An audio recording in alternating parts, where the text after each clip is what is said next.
5 violons et 4 tambourkas sur la scène de l'auditorium du Temple Emmanuel à New York. C'est une grande première. Jamais des instruments témoins de la Shoah et de l'esclavage n'avaient jusqu'ici joué ensemble dans une synagogue.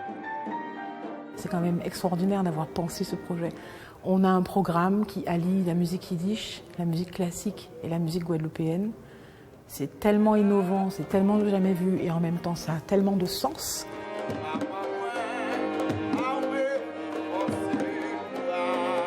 J'apprends beaucoup d'eux quand je les vois travailler, quand je les vois jouer. Cette façon d'exprimer les choses, d'exprimer toute notre douleur, tout ce qu'on ressent par les instruments, c'est la même. C'est exactement la même. Après la Guadeloupe et Paris, la deuxième plus grande synagogue du monde à New York est le théâtre de ces retrouvailles.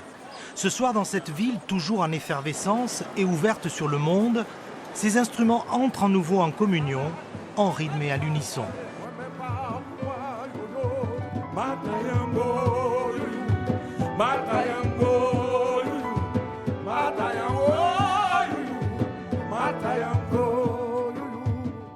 Dès les premières notes, ces violons et ces tambours, que tout semble opposé, se rejoignent et ne font qu'un.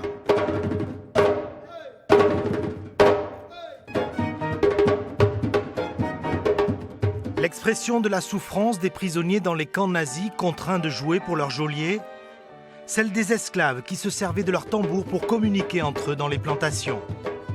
Le public est conquis. C'était très très beau. Devoir de mémoire, voilà, les deux parties ensemble. En plus, au Temple Emmanuel, c'était vraiment, ça prenait une valeur exceptionnelle, quoi. Je trouvais ça magnifique. J'ai adoré, c'était super. Un choc des cultures très intéressant. Je pense que c'est extrêmement inspirant, très naturel, très relaxant. On ressent fortement cette inspiration. C'est comme de la méditation. 2 heures de concert et un profond soulagement pour Suzy Palatin qui a initié ce rendez-vous des mémoires. Ce soir, la musique a une nouvelle fois délivré un message fort et puissant pour ne jamais oublier la barbarie des hommes.